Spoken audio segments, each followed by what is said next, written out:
ये आप देख रहे हैं, ये हिंद महासागर है। ये भारत के दक्षिण में स्थित है। बताया जाता है वर्ष 1970 में इसी हिंद महासागर के उत्तरी भाग में विशाल चक्रवात ने जन्म लिया था, जिसका असर भारत के अलावा दुनिया के और देशों में देखने के लिए मिला था। अक्टूबर नवंबर का महीना था और अक्टूबर नवंबर के महीने में 1970 में बताया जाता है कि भारत में विशाल बाढ़ आई थी, क्योंकि जब यहाँ से चक्रवात बना और ये चक्रवात सीधा बंगाल की खाड़ी से होते हुए ये चक्रवात पहुँचा यहाँ उत्तराखंड। पहले ये उत्तराखंड उत्तर प्रदेश था और यहाँ पर जाके भीषण बारिश किया। पहाड़ी ये क्षेत्र था, भूस्खलन भी हुआ, सब कुछ हुआ, बादल भी फटे और सबसे ज़्यादा नुकसान हुआ जो गंगा के तटीय राज्य हैं, जिनमें से जैसे उत्तराखंड हो गया, यूपी हो गया, बिहार हो गया, झारखंड हो गया, वेस्ट बंगाल। इन राज्यों को सबसे ज़्यादा इस चक्रवात से नुकसान हुआ।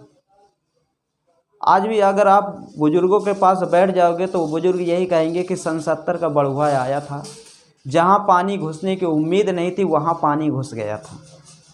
लेकिन उन लोगों को ये नहीं पता कि ये पानी इतना ज़्यादा क्यों आया या इतनी ज़्यादा बरसात क्यों हुई। उनको ये शायद नहीं पता था, क्योंकि उस समय क्या था कि इतना ज़्यादा एडवांस टेक्नोलॉजी नहीं थी, न एडवांस बताने वाले थे। लेकिन अब समझ में आ रहा है कि हाँ ये क्यों आया था, इसका मेन कारण क्या था। तो इसका मेन कारण यही था कि जो उत्तरी हिंद महासागर था यहाँ पर विशाल चक्रवात बना और ये चक्रवात समुद्र तट के कई गाँवों को निगल गया। बताया जाता है कि सरकारी आंकड़े के अनुसार लगभग 5 लाख लोग मरे थे इस चक्रवात से, और सरकार अगर कहे 5 लाख तो समझिए 50 लाख, क्योंकि गांव के गांव चले गए थे। उस समय हमारे देश की आर्थिक स्थिति सही नहीं थी, क्योंकि भारत में 1970 का जहां बाढ़ आई थी तो उसके पहले 1969 और 68 में सूखा भी पड़ा था, और 1968 और 69 का जो सूखा था उसमें बारिश की एक बूंद नहीं हुई थी, तो किसानों की जो दयनीय स्थिति बहुत ख़राब हो गई थी। उसके बाद क्या हुआ, 1970 में जब बारिश होनी चाहिए थी तब बारिश नहीं हुई थी, लेकिन जब बारिश नहीं होनी चाहिए थी तब बारिश हुई। बताओ अक्टूबर नवंबर में कहीं बारिश होती है क्या? लौटते हुए मानसून से 2-4 एक राज्य को छोड़ दो वहीं पर हो जाती है, जैसे तमिलनाडु, आंध्र प्रदेश, उड़ीसा में हो जाती है।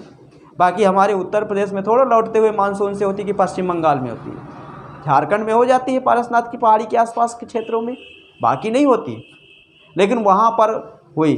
बताया जाता है कि लगभग 15 दिन पानी की एक बूंद नहीं टूटी थी। रात दिन 24 घंटा पानी गिर रहा था, गिर रहा था, गिर रहा था। लोगों के घर गिर रहे थे। सरकार करे तो क्या करे, सरकार के पास उतना बजट नहीं था। आज हमारे सरकार के पास पैसे की कमी नहीं, लेकिन 1970 के दौरान हमारे सरकार के पास पैसे की कमी थी, क्योंकि सरकार लोगों को जी आए कि प्राकृतिक आपदा से लड़े, क्योंकि संसाधनों की बहुत बड़ी कमी थी।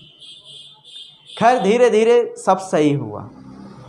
1970 के बाद 1971 आता है। 1971 में भारत और पाकिस्तान का युद्ध हो जाता है।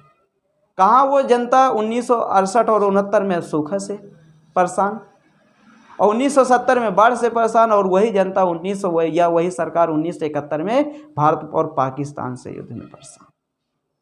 तो कहते हैं जब मुसीबतें आती हैं ना तो चारों तरफ से आती हैं, प्राकृतिक आपदा भी आती है और मानव निर्मित भी आपदा आती है। तो भारत के सामने 1968 से लेकर 1971 तक यह समझिए कि 2 प्रकार की आपदा आई थी, एक प्राकृतिक आपदा और दूसरी मानव निर्मित आपदा। मानव निर्मित आपदा के जन्मदाता मानव खुद होता है, और प्राकृतिक आपदा का निर्माता प्रकृति होती है। लेकिन जब हम प्रकृति के साथ खिलवाड़ करेंगे तो ही प्राकृतिक आपदा आती है। जब तक हम प्रकृति के साथ खिलवाड़ नहीं करेंगे तब तक प्राकृतिक आपदा आने की कोई संभावना बनती ही नहीं है। जैसे प्रेजेंट टाइम पे गर्मी का प्रकोप बहुत ज़्यादा है, तो जब गर्मी का प्रकोप बहुत ज़्यादा तो इसका मेन कारण क्या है कि हम पेड़ पौधे काट रहे हैं, उन्हें लगा नहीं रहे हैं। अगर हम पेड़ पौधे लगा भी रहे हैं तो किस चीज़ के लगा रहे हैं? अमरूद, आम, वो भी कौन सा आम? देसी आम। देसी आम हम कहाँ लगा रहे हैं? देसी आम का पौधा बहुत बड़ा होता है, समय लेता है, काफ़ी दिन तक रुकता है। हम लोग सब हाइब्रिड पौधे लगा रहे हैं, इस साल लगाओ अगले साल फल लो। तो बस वो फल ही देगा, बाकी छां नहीं देगा। बताओ आज के समय कोई पीपल का पेड़ लगा रहा हो या बरगद का पेड़ कोई लगा रहा हो या नीम का कोई लगा रहा हो, 100 में एक आधे मिल जाए तो मिल जाए, बाकी कोई नहीं लगाता, क्योंकि हर व्यक्ति वर्तमान में स्वार्थी हो गया है और एक दिन यही स्वार्थ हम सबको डुबो देगा। बताया जाता है कि इस बार जो मई और जून आएगा ना, इसमें गर्मी में हमारा जो सतह का तापमान है 50 डिग्री सेल्सियस के ऊपर जाएगा, और 50 डिग्री सेल्सियस थोड़ा तापमान नहीं होता, बहुत होता है। यहाँ धूप जलने लगेगी, पशु पक्षी मरने लगेंगे क्योंकि नदियाँ सूखने लगेंगी। अभी देख लीजिए नदियों का जल स्तर, शहरों का गंदा पानी नदियों में बह रहा है और कुछ नहीं बह रहा है। तो अगर हम प्रकृति के साथ खिलवाड़ करेंगे तो प्रकृति हमारे साथ खिलवाड़ करेगी। 1970 में प्रकृति ने हमारे साथ वो खिलवाड़ किया है कि जिसका भरपाई आज तक हम लोग नहीं कर पा रहे हैं।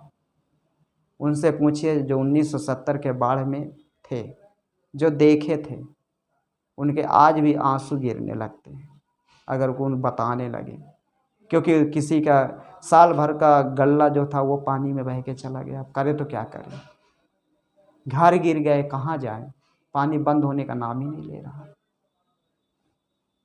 तो दोस्तों ये थी एक अपने भारत की प्राचीन झलक, थोड़ा मैं दिखाने का आपको और सुनाने का प्रयास किया। आपको अच्छा लगा होगा। धन्यवाद।